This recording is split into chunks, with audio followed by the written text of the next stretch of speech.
Zero का factorial 1 और बोले थे इसको प्रूफ कर लेना। नहीं, देखो ये जो हम फैक्टोरियल n के बारे में बात की, यहाँ लिखा हुआ है यहाँ, तो हम इसको कैसे प्रूफ करेंगे? बोलेंगे कि वी नो दैट, उपयोग कर लिए थे, n का जो फैक्टोरियल होता है, factorial n is equal to n और उससे एक कम का फैक्टोरियल। देखो नहीं आने पे पूछना है, ऐसे नहीं, ऐसे हल्का हल्का चीज है, क्वेश्चन भी करेंगे फैक्टोरियल तो और क्लियर हो जाएगा। ये जो लिखा हुआ है n का factorial is equal to n into n minus 1 का फैक्टोरियल, ये सही है ना? जैसे 10 का फैक्टोरियल है तो 10 से लेके 1 तक का प्रोडक्ट, तो 10 ऐसे ही लिखो और 9 के बाद वाले को फैक्टोरियल लिखो, ये कम है ये इससे। उसी प्रकार से n को बाहर निकाल लिया, उससे एक कम को फैक्टोरियल लिखो। अब इसमें तुम अपने मन से n की जगह 1 पुट कर दो दोनों तरफ। अगर n की जगह 1 पुट करोगे तो ये क्या हो जाएगा बताओ? फैक्टोरियल 1, और उधर क्या हो जाएगा? यहाँ n की जगह 1 इंटू 1 माइनस 1, ये क्या हो गया? 0। फैक्टोरियल 1 का वैल्यू क्या होता है? 1 is equal to 1 into factorial 0, so that is 1 बराबर फैक्टोरियल 0। अब कोई बच्चा बोलेगा कि इसमें n इक्वल टू 0 पुट कीजिए सर, ऐसे ही चेक करेगा। n की जगह यदि 0 पुट करोगे, ठीक है, तो यहाँ हो जाएगा फैक्टोरियल 0, यहाँ हो जाएगा 0 इंटू 0 माइनस 1। माइनस 1 का फैक्टोरियल होता ही नहीं है, बात ही नहीं करना आपको। जैसे शुरुआत बहुत सारा चीज है, जैसे पंखा है या मोबाइल है, तो पर्टिकुलर कंडीशन पे ही चालू रहता है कि हमेशा थोड़ी चालू रहेगा, ठीक है। उसी प्रकार से फैक्टोरियल तभी चालू होता है जब उसमें 0 और 0 से बड़ा, ठीक है, नंबर देंगे, दशमलव वाला नहीं देंगे, ठीक है, तभी फैक्टोरियल किसी नंबर का हम फाइंड कर पाते हैं। तो फैक्टोरियल 0 का वैल्यू कितना होता है? 1 होता है। तो दो चार फैक्टोरियल तो तुम्हारे दिमाग में ही होना चाहिए। जैसे क्या होना चाहिए? तो factorial 0 is 1, factorial 1 is 1 into 1, factorial 2 क्या हो जाएगा? 2 इंटू 1 2, फैक्टोरियल 3 क्या हो जाएगा? 3 इंटू 2 इंटू 1 6, फैक्टोरियल 4 क्या हो जाएगा? 4 इंटू 3 इंटू 2 इंटू 1 24, फैक्टोरियल 5 क्या हो जाएगा? 24 में 5 इंटू कर देंगे 120। तो 5 6 7 तक तो ऐसे दिमाग में ही रहता है सबको, कोई ज्यादा टेंशन नहीं है, बाकी कोई जरूरत नहीं है याद वाद करने की। जब हमारा क्वेश्चन सामने आता है हम उस समय फैक्टोरियल को देख लेते हैं। तो यहाँ तक हम चले थे, इसके बाद हम पढ़ाएंगे। ये वाला 0 वाला जो नहीं लिखे वो लिख लीजिए कॉपी, जो लिखे हैं तो उसको जो लिखना है लिखो। हम क्या करेंगे बताओ?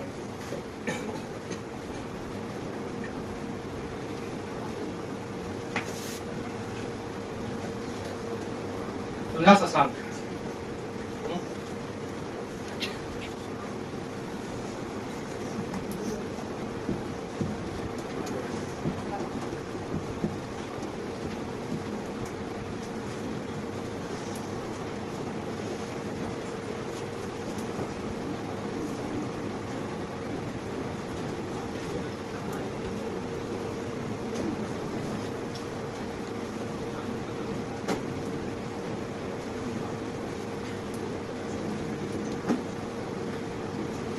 कहाँ रहता है? कहाँ से कर रहा तो उसको आएगा बस। हाँ हाँ बस बात छोटा छोटा एक आध क्वेश्चन करते हैं फैक्टोरियल को सॉल्व करने के लिए, है ना? देखिए ये फॉर्मूला तुमको दिमाग में आ गया? ये क्या लिखा है? NCR इज इक्वल टू, ऊपर में जो लिखा है उसका फैक्टोरियल ऊपर, नीचे में जो लिखा है उसका नीचे, और दोनों के माइनस का फैक्टोरियल लिखा हो। तो यदि कोई तुमको बोल दे, क्या बोल दे कि बताइए सर NC0 का क्या वैल्यू होगा, ऐसे ही बोल दिया तुमको पूछा, तो ऊपर में क्या लिखा है? n, उसका फैक्टोरियल, नीचे में क्या लिखा है? 0, उसका फैक्टोरियल, और दोनों को माइनस कर दो, n माइनस 0 क्या हो जाएगा? n ही हो जाएगा। तो n का फैक्टोरियल और n का फैक्टोरियल तो कट जाएगा, और नीचे जो 0 का फैक्टोरियल है वो क्या होता है? 1, तो 1/1, तो क्या निकल गया? तो हमेशा याद रखना है, कभी भी अगर सामने आएगा NC0, कितना भी C0 रहे, 100 C0, 1000 C0, ये सब 1 होता है। अगर नीचे में 0 है तो सॉल्व करने का कोई मतलब नहीं, आंसर क्या करेंगे? 1। अच्छा तुमको ये भी बताए थे कि NC0 का क्या मतलब होता है कि n सदस्य है, n वस्तु है, उसमें से एक वस्तु को सिलेक्ट करने का। इससे 50 बच्चे बैठे हुए हैं, हम करके बताओ 50 से 0 क्या होगा? आंसर तो 1 होगा, अभी निकाले। 50 से 0 का मतलब ये हो गया कि 50 में से 0 को सिलेक्ट करने का कितना तरीका है। ऐसे हमको सिलेक्ट करना है किसी काम के लिए 50 में से 0 को, तो कितने तरीके से सिलेक्ट होंगे? क्या बोलो? सबको सब फेल कर देंगे, ये तरीका है, समझ गए बात? अगर 50 से 0 का मतलब पूछे तो यही मतलब हुआ कि 50 में से एक को भी नहीं सेलेक्ट करना है, तो तरीका तो अपनाना पड़ेगा। कैसे? सबको बोलो फेल, वो भी तरीका में काउंट होता है? नहीं होता। फेल होना भी एक तरीका है, अगर एग्जाम देते हैं तो पास होना भी एक तरीका है, फेल होना भी एक तरीका है, उसको भी हम काउंट करते हैं। अगर हमको 50 से 0 कोई पूछ लिया तो मतलब वह 50 में से कुछ नहीं सेलेक्ट करना है, एक तरीका से सेलेक्ट होगा तो नहीं सेलेक्ट होना भी एक तरीका आता है। समझ नहीं बात क्या? तो 50 से 0 रहे या कुछ भी सी 0 रहे, नीचे में 0 है तो कभी पेन नहीं चलाएंगे। क्या लिखेंगे आंसर? मतलब दिमाग को बोल देना है अब 50 से 0, 1000 से 0, n से 0, तो उसको डायरेक्ट क्या लिखना है? 1। ये सब याद करना है, मतलब ऐसा नहीं कि मतलब भूल जाएंगे। अगर कोई बोले NC1 का वैल्यू बताइए, ठीक है, तो NC1 को सॉल्व करेंगे तो कैसे सॉल्व करेंगे? ऊपर वाला का फैक्टोरियल ऊपर, नीचे वाले का फैक्टोरियल नीचे, फिर दोनों के माइनस का फैक्टोरियल नीचे। अब इसको काटना कूटना है तो कैसे कूटेंगे इसको? अभी देखो 2 है यहाँ, ये 1 का फैक्टोरियल तो 1 ही होता है, इस पे काहे दिमाग लगाएंगे? इसी दोनों पे लगाना है। दोनों n है और एक में n-1 है, कौन बड़ा है? n, बड़े वाले को कूटते हैं। n जो है ये बड़ा है n-1 से, तो बड़े वाले को तोड़ देते हैं। कैसे तोड़ते हैं? तो n का फैक्टोरियल जो है, n फैक्टोरियल है तो उसको n को बाहर कर लो, उससे एक कम को फैक्टोरियल में लगा दो। नहीं, जैसे मान लो कि यहाँ 10 का फैक्टोरियल था, 10 से लेकर के 1 तक है, यहाँ से जो 9 से शुरू हो रहा है उसको क्या लिख देते हैं? फैक्टोरियल 9। उसी प्रकार से क्योंकि नीचे n-1 है, उसी में ब्रेक कर दिया उसको, अपॉन ये 1 तो 1 ही हो जाएगा, n-1 का फैक्टोरियल, ये कर जाएगा कि नहीं? क्या हो गया आंसर? तो तुम याद रखो, कभी भी अगर NC1 आ जाए तो ये n ही आंसर होता, ऊपर वाला। अगर कोई बोले 500C1 तो सॉल्व नहीं करेंगे, क्या बोलेंगे? 500 ऊपर वाला। नीचे अगर 1 है तो ऊपर वाला आंसर हो जाएगा। 100C1 क्या होगा? 100 होगा। सोचना वोचना नहीं है, सीधा ऊपर वाला होगा। तो छोटा छोटा पॉइंट को अगर रखेंगे तो सॉल्व करते हो फास्ट हो जाएगा, नहीं हो जाएगा? ठीक है, लिख लीजिए, लिखते जाइए।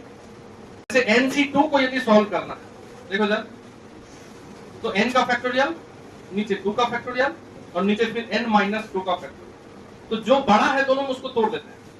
ऊपर n है, नीचे n-2 है। n फैक्टोरियल पे लिखोगे n, उसके बाद क्या आएगा?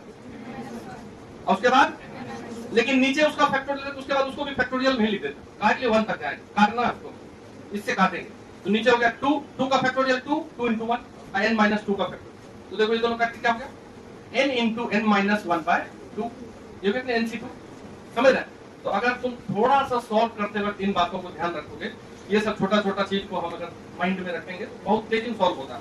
नहीं तो पूरा सॉल्व करोगे फटाफट। जैसे मान लो कि कोई पूछ ले हमसे कि बताइए 50C2, अचानक आ जाएगा, चलो 50 के बदला 10 लिखते हैं, 10C2। यदि जल्दी सॉल्व करना तो क्या सॉल्व करेंगे? 45। कैसे? तो 10 इंटू उससे एक कम, n इंटू n-1, तो 10 इंटू 9/2, 10 इंटू 9/2 दैट इज 45। तुरंत, मतलब अगर दिमाग में ये बात सेट है तब, नहीं सेट है तो फिर निकालेंगे, फिर वो फॉर्मूला जो NCR का होता था उस पर रखेंगे, तो थोड़ा सा ज्यादा समय लगेगा। जैसे हम तुमको बोले कि NC3 का देखो, तुम सर्च करके हो अपने, ये सब लिखे थे ना ऊपर वाला। जैसे मान लो कि NC3 है, इसको सॉल्व करना है। n का फैक्टोरियल नीचे 3 का फैक्टोरियल और n-3 का फैक्टोरियल। n का फैक्टोरियल क्या लिखोगे? n उससे एक कम, उससे भी एक कम, हमको जाना यहां तक है क्योंकि इससे कटाएंगे, मन में ही आ गया। n-3 का फैक्टोरियल है तो इसको लिख दो n-3 का। नीचे फैक्टोरियल 3 का फैक्टोरियल कितना हो जाएगा? 6 हो जाएगा, और ये n-3 का फैक्टोरियल, ये दोनों कट गया नहीं? तो कहां तक आए? NC3 का क्या वैल्यू आया? n, n-1, n-2। तो ये अगर ये वाला चीज दिमाग में है कि NC3 अगर है तो 3 फैक्टर है ऊपर, NC2 अगर था तो 2 फैक्टर था ऊपर, समझ गए? NC4 अगर होगा तो 4 फैक्टर होंगे ऊपर, समझ गए? नीचे जो है इसका फैक्टोरियल ही लिखेंगे, फैक्टोरियल 6, फैक्टोरियल 3 दैट इज 6। अगर कोई तुमसे पूछ ले कि 10C3 कितना होगा, तो 3 है नीचे, तो 10 एक कम 3 तक जाएंगे, और नीचे 6 तक। क्या समझ गए बात क्या होगी? उसको तेजी में सॉल्व कर पाएंगे, लेकिन किसी को ऐसा नहीं रहता है कि तेजी में सॉल्व करना है, सब लेट से ही सॉल्व करेंगे, ये भी तय है। तो थोड़ा सा दिमाग को बताओ, 1-2 बार करोगे तब जा करके ये सब याद हो जाएगा। जैसे मान लो कोई पूछे NCN क्या होता है, देखो जैसे सॉल्व करोगे NCN को, तो ऊपर वाला का फैक्टोरियल ऊपर, नीचे वाले का नीचे, दोनों को घटाएंगे तो 0, ये दोनों कट ही गया, 0 का 1 होता है। तो अगर ऊपर नीचे सेम हो, 50C 50 हो, चाहे 100C 100 हो, चाहे NCN हो, सबका आंसर कितना? 1 होता है। शुरू वाला का भी आंसर कितना था? 1 ही था। यानी कि हम ये बताए थे कि NC0 जो है वो भी 1 हुआ था कि नहीं? तो NCN भी, ये सब फेल, ये सब पास, हमेशा बराबर नहीं होता। कुछ क्वेश्चन है उसको सॉल्व कर दो। 6C3 फटाक से बोलो ना रे। अभी तो बोले हैं 3 है नीचे, क्या करेंगे? डायरेक्ट बोलना है 6 5 4 नीचे 6, तो 6 6 कट जाएगा। फास्ट होना चाहिए, बस फास्ट होना, मतलब बता तो दोगे ही तुम, अगर समझ दे दिए अनलिमिटेड तो सब फैक्टोरियल सॉल्व कर देगा। तो अभी कुछ थोड़ी ना एग्जाम दे रहे हैं, छोटा छोटा चीज में थोड़ा सा फास्ट होंगे और कोई बात नहीं। दूसरा 10 का फैक्टोरियल डिवाइडेड बाय 7 का फैक्टोरियल डिवाइडेड बाय, इसका वैल्यू बताना, सॉल्व कर। 10 फैक्टोरियल 7 फैक्टोरियल नीचे 3 फैक्टोरियल, कितना कितना बोला? 20, 120। अरे ऊपर फैक्टोरियल 10 है, सबसे बड़ा है, उसी को तोड़ते हैं। 10 9 8 और उसके नीचे में फैक्टोरियल 7 है, तो उसको कटाना है, तो उसके बाद हम फैक्टोरियल 7 लिख दिए, कोई दिक्कत? और नीचे में जो फैक्टोरियल 7 है उसको लिख दिए। अब 3 का फैक्टोरियल कितना होता है? 3 into 2 into 1, तो 7 वाला तोड़ गया नहीं। अब इसको सॉल्व कर दीजिए। 3 से कटाओगे तो ये 3 और ये 2, 2 से फिर ये 4, 120। Factorial 11 minus factorial 10 bye factorial 9। अगर 11 फैक्टोरियल को लिख दे 11 इंटू फैक्टोरियल 10 चलेगा? बिल्कुल चलेगा, नहीं चलेगा। और आगे ले जाए, minus factorial 10 divided by factorial 9। अब ये दोनों फैक्टोरियल 10 कॉमन हो जाएगा कि नहीं? अच्छा 9 तक ही तोड़ दो ना एक ही बार, है ना, बाद में क्यों तोड़ेंगे? 9 नीचे है तो उस दोनों को 9 तक ले चलते हैं। 11 फिर इंटू 10 और उसके बाद फैक्टोरियल 9। अब माइनस फैक्टोरियल 10 को लिख दो 10 और उसके बाद फैक्टोरियल 9, नीचे फैक्टोरियल 9, ऊपर से फैक्टोरियल 9 कॉमन कर ले। कॉमन करने से क्या बचा? 11 गुना 10 कितना हो गया? 110 माइनस 10 डिवाइडेड बाय फैक्टोरियल 9। तो फैक्टोरियल 9 कैंसिल हो गया, 110 में से 10 जाएगा कितना होगा? 100। थोड़ा दुख दर्द है ना, उसको भूलो और चालू हो जाओ, काम करना है अभी तुमको, लेकिन नहीं करेगा ना। चलो देखो, find x if, find x मतलब बनाने का नहीं है कि बनेगा नहीं तुमसे, मेन बात है कितना सरल तरीके से बनाते हो, ऐसे तो बन ही जाएगा तुमसे, सब छोटा चीज है, सब काहे नहीं बनेगा। Find x if x bye factorial 10, x by factorial 10 is equal to 1 by factorial 8 plus 1 by factorial 9। x निकाल।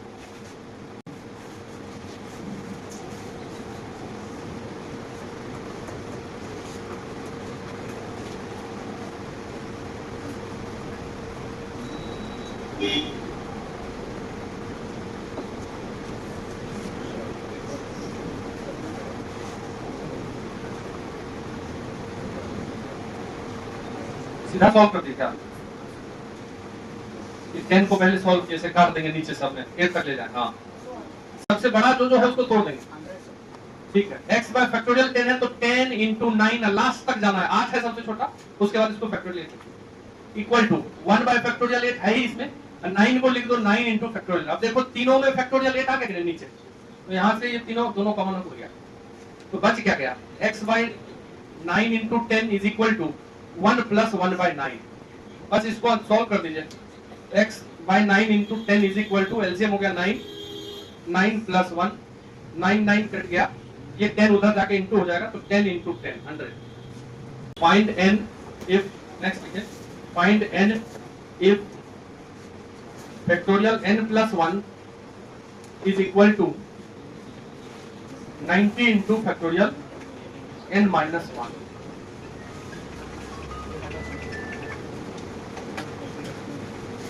तो इस दोनों में जो फैक्टोरियल है दो ग्रुप है, दोनों में जो बड़ा है उसको ब्रेक करते हैं। n प्लस 1 का फैक्टोरियल, तो n प्लस 1 बाहर निकाल दिया, उससे एक कम जाएंगे, n प्लस 1 में से माइनस 1 करेंगे, क्या बचेगा? n, फिर उससे एक कम जाएंगे, वहां ध्यान रखना वहां क्या है, इससे एक कम जाओगे तो n माइनस 1, उसको रख देंगे फैक्टोरियल, क्योंकि उधर भी वही है 90 इंटू n माइनस 1 का फैक्टोरियल, ये दोनों कट के क्या बच गया? n plus 1 into n is equal to, ये क्वाड्रेटिक हो गया तो 2 को n आ जाएगा, एक नेगेटिव आया होगा।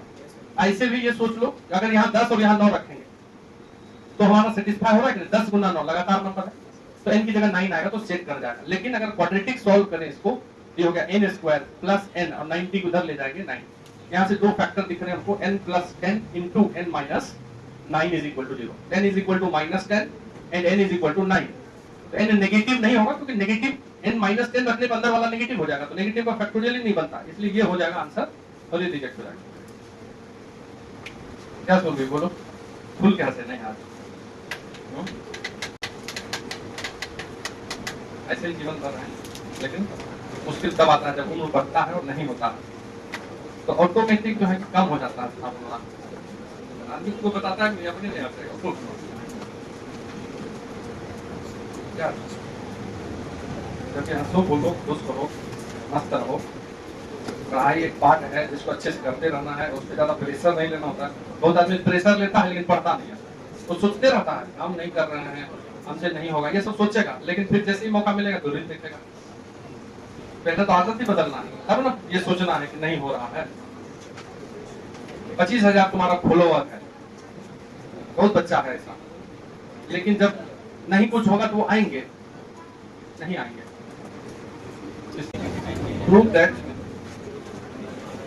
Prove that 1 by factorial 10 plus 1 by factorial 11 plus 1 by factorial 12 is equal to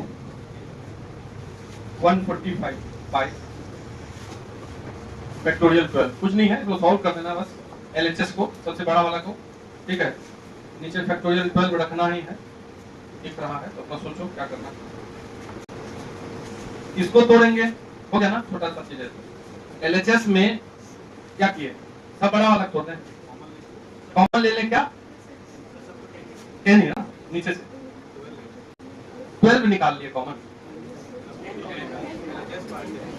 अच्छा, तो जैसे हम LHS से करें तो क्या कॉमन ले, फैक्टोरियल 10 यहाँ भी होगा, फैक्टोरियल 10 यहाँ भी होगा, फैक्टोरियल 10 ऐसे सोच लें अगर बच्चा टाइप से। ये सबसे छोटा है फैक्टोरियल 10, ये 11 वाला है तो 11 इंटू फैक्टोरियल 10 है, और ये 12 है तो 12 इंटू 11 इंटू फैक्टोरियल 10। नीचे से अगर फैक्टोरियल 10 निकाल लिया जाए तो बच क्या जाएगा, 1 प्लस 1/11 प्लस 1/12 इंटू 11, ऐसा बचा। एलसीएम क्या हो जाएगा इसका, अंदर वाले का 12 इंटू 11, सबसे बड़ा है तीनों में, तो फिर 12 इंटू 11 एलसीएम होगा, यहाँ तो 1 है तो 12 इंटू 11 132 प्लस 11 है यहाँ, तो यहाँ से 11 हट जाएगा 12 प्लस 1, सही लिखे। अब ये ऊपर वाले को जोड़ोगे तो 145 आ रहा है, divided by factorial 10 12 11, 12 into 11 into factorial 10, तो 12 इंटू 11 इंटू फिर 10 से लेकर के 1 तक है, तो 12 से शुरू होकर 1 तक है, फैक्टोरियल 12 हो गया नीचे वाला। क्या हुआ, अरे ये LHS बराबर RHS खुद सोल्व करना है, हम नहीं बताएंगे, अपने तुम दिमाग लगाओ। देखो जो बाइनोमियल थ्योरम पढ़े ना, जैसे बाइनोमियल थ्योरम का नाम सिर्फ जानते हैं x प्लस, इसमें हम अभी बताएं कि होता है x पे पावर n y पे पावर 0, इसमें क्या लगा रहता है nc 0।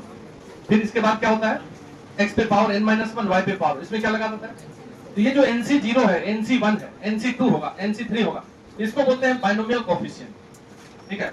इसको क्या बोलते हैं, कोएफिशिएंट बाइनोमियल थ्योरम का। बाइनोमियल कोएफिशिएंट नाम से इसको चलते रहेगा, क्वेश्चन भी चलते रहेगा, पूछेगा बताओ इसका बाइनोमियल कोएफिशिएंट क्या है, ये क्या है, ये सब पूछेगा। तो उसके कुछ प्रॉपर्टीज को हमको देखना है, हेडिंग दो, properties of binomial coefficient, properties of binomial coefficient, ठीक है।